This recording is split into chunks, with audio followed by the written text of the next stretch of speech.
On the 30th of April 2020, this was the front page headline of the Independent newspaper in the UK. UK's death toll becomes third highest in the world. Only Italy and the US hit harder by coronavirus. In this video, we are going to discuss the truth about COVID-19 data and the numerous problems with headlines such as this.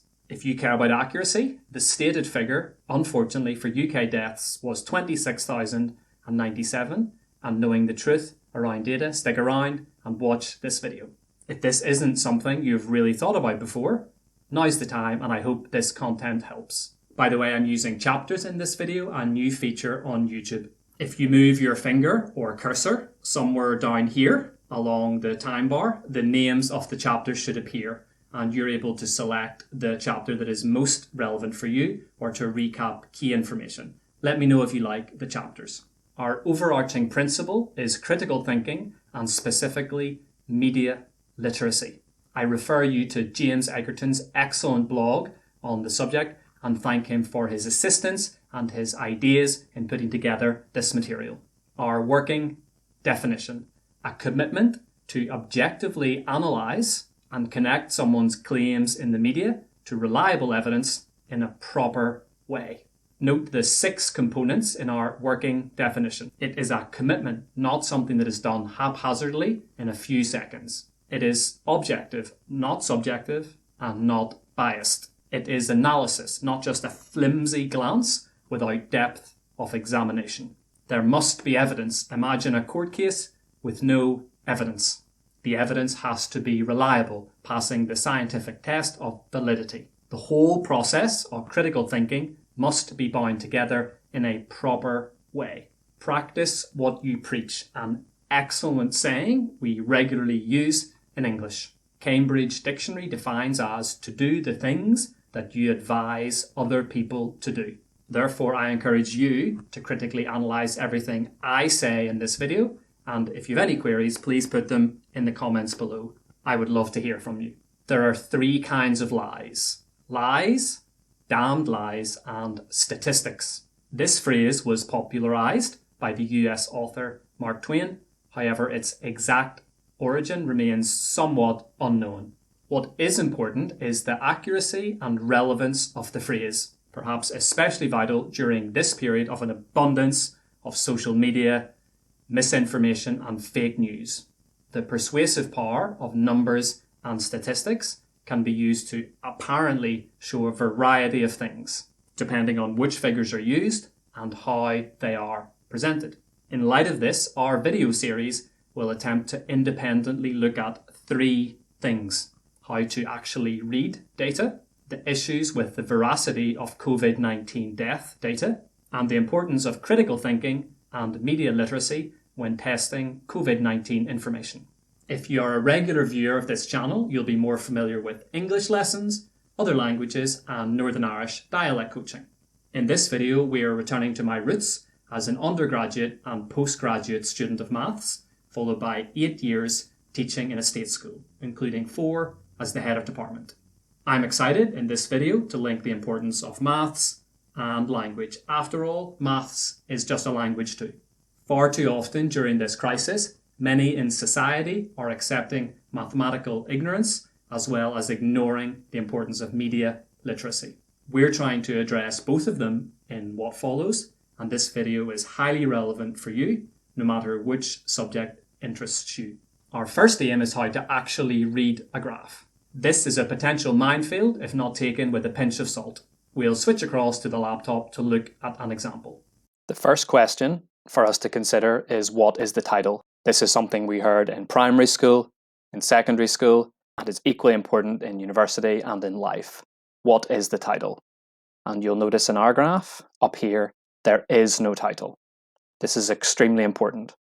You'll perhaps remember sitting tests in school and you were always told that the first thing you do on a graph is a title.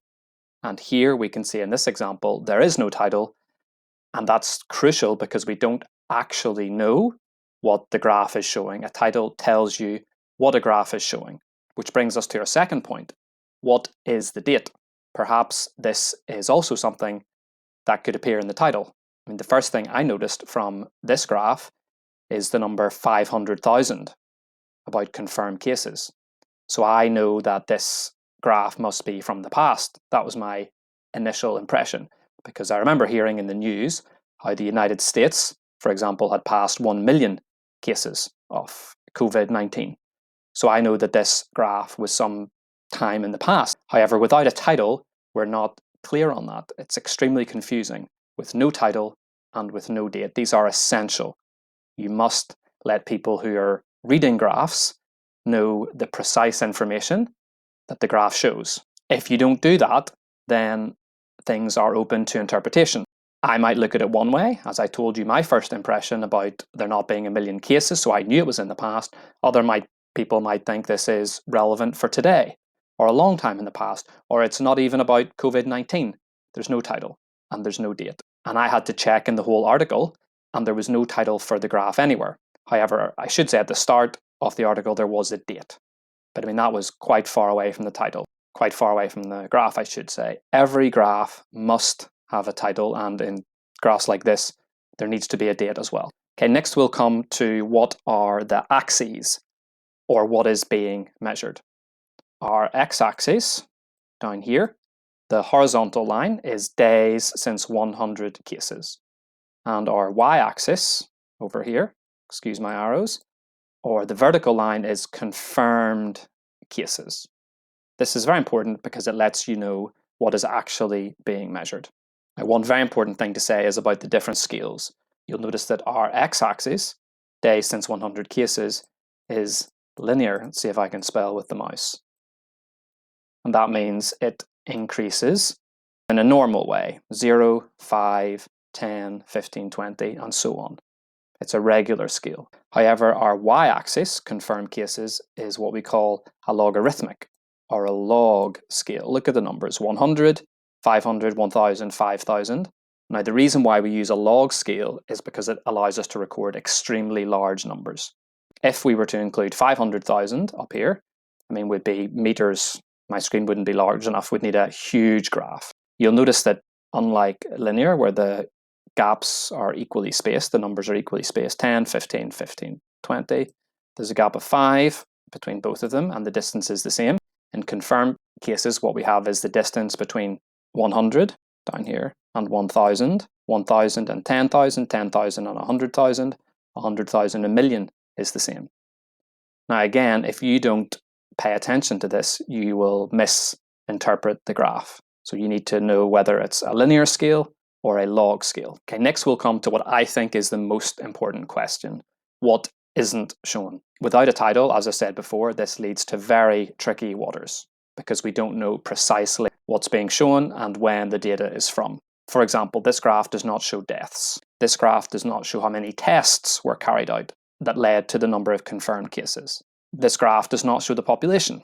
So for example, and I know it's in the past, some stage, we have United States, Spain, Germany, Italy, China, France, Iran, and the UK near the top over here in this section. Of course, the United States has a larger population than most of these countries, apart from China, which is the most populous country in the world. So this graph isn't allowing the lay person on the street to take into consideration that these countries have different populations, as well as completely different factors, other factors that impact on COVID-19.